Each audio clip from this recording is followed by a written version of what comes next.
Hi everyone, this is Dave. I have a sleep number bed here, which has been giving me some issues. As you can tell, it's kind of the older version where it has the wired controls instead of the wireless. We've had this bed for quite some time, but a lot of issues I've been reading online with these is that the motor box here, something goes wrong inside of this, and when you call them, they'll just sell you a new one.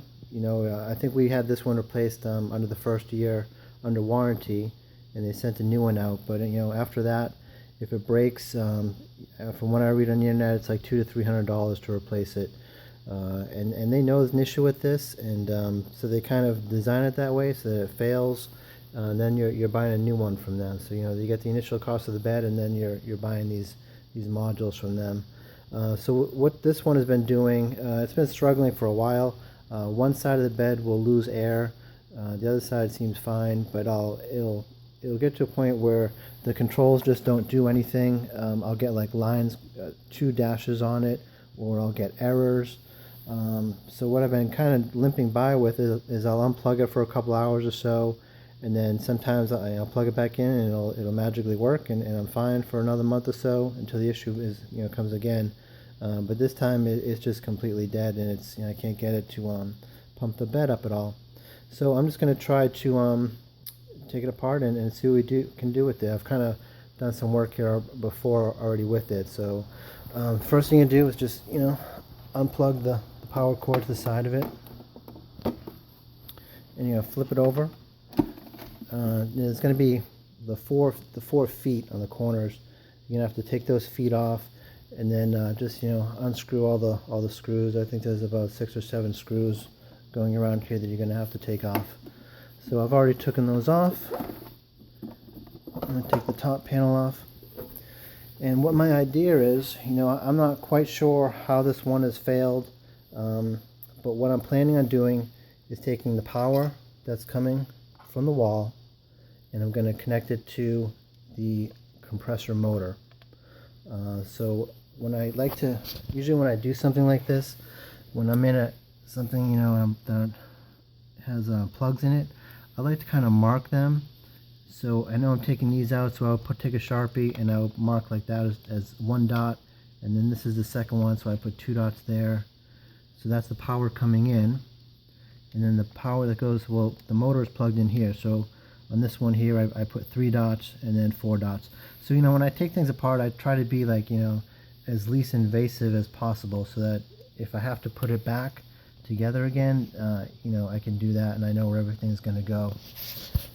So okay, I'm going to unplug these. So this is the two power lines coming in, and then I'm going to unplug the 2 motor pieces.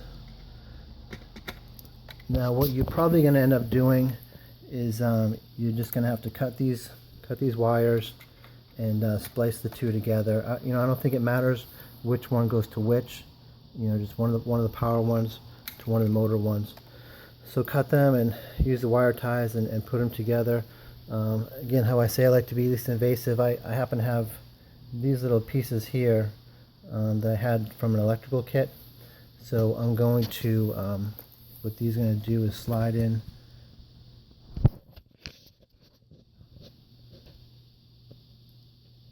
Slides into one side. Put the phone down for a second. And it's going to slide into one side, and then I take my, like I said, it doesn't really matter. I take my one from the other end, and I'm just going to plug that in there.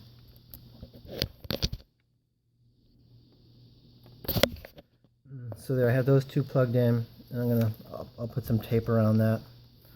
So I'm just going to go and do that to the next one.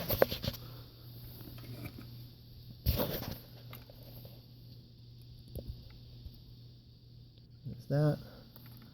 And to the compressor motor. So there we go. So now we have the electric going right into the motor here. I'll plug this back in. And I'm going to plug in to the wall. Now you can hear the motor going. So the motor is putting air comes out into this hose here and then goes into this module. I don't know what this does, what the module does, or how it's failed inside of there or whatnot. But I do know that there is some air that's coming out on these sides, and it's not blowing back in, so that's a good thing for me. So what I'm planning on doing is I'm going to take these tees here that I bought at Lowe's. They were about $2.50 each, so I'm into this for $5. So here it is. They are 3/8 inside diameter. There's a part number at Lowe's, A-291. So I'll take these up.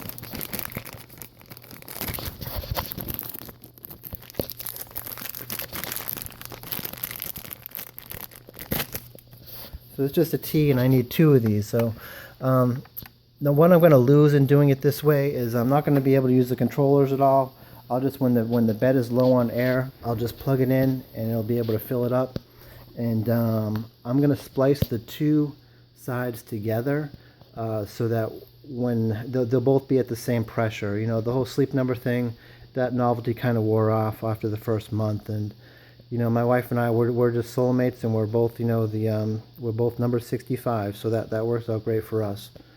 So my idea is I'm going to cut this here, which I already kind of have done. I'll have to put a splice here, and I'll have to put another one on this side, and then with a tube going in between these 2, and then that way that's going to kind of connect this loop so that the 2 mattresses are together. And so I'm just going to pause the video now and cut this and then get these connected.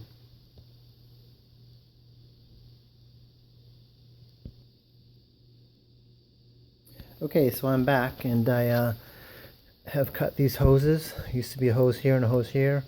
I cut them here and here, and I put a T in to each side, and I also cut just a little length of hose off of here so I could put it inside of this T to connect the 2. Now before I did any of this cutting, I kind of folded these and put some tape on there because I didn't want to lose all the air that was already in the bed, because it'd probably take a long time to fill that back up. So I'm just going to go ahead and I'll cut these off. Cut this tape off.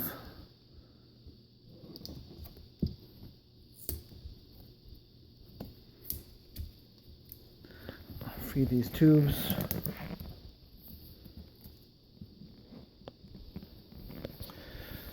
So now you see it's all one bed chamber now, because that's what these T's have done.